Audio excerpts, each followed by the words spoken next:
So I'm here with Andy Maciver from Message Matters, Cicero's partner in Scotland. We've just had a really good conversation this morning, Andy, with Stephen Gethin from the SNP. I mean, I think really taking the debate on quite significantly today in terms of the SNP's intentions. What was your immediate reaction? Yeah, I mean, I think the timing for this was perfect because look at our backdrop. We have a potential referendum in Scotland, we have a potential referendum now in Northern Ireland. It's not ridiculous to think that anymore, and obviously we have the backdrop of Brexit, so an incredibly unstable time. And I think Stephen gave us lots of insights as to where this is all going, both from a Brexit perspective and from a Scottish independence perspective, and the two now can't be separated. No, they can't. And my big takeaway from this morning is this is a question of when rather than if this is going to happen. I think you and I are completely agreed on and this. we know there's a couple of schools of thought within the Tory party as to whether this can still be avoided, but I think most of the mainstream now understands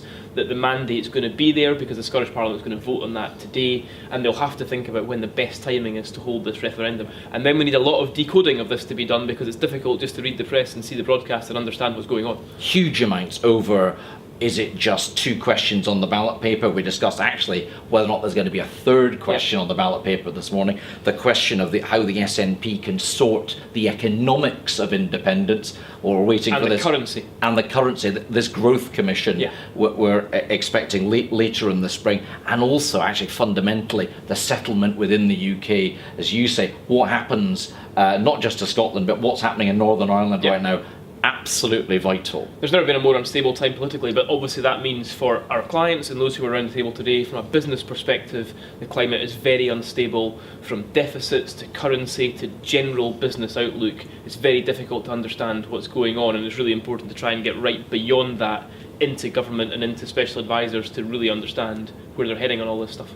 And sat kind of here at Westminster, the conversation with the SNP has been really powerful for an awful lot of people. It's actually been Britain's official opposition since the last election. We kind of wonder, we kind of pose to Stephen whether or not we're going to lose some of that given the new focus on an independence referendum. So as Andy says, we're going to continue at Cicero and Message Matters to decode what's going on, and we'd love you to be part of the conversation.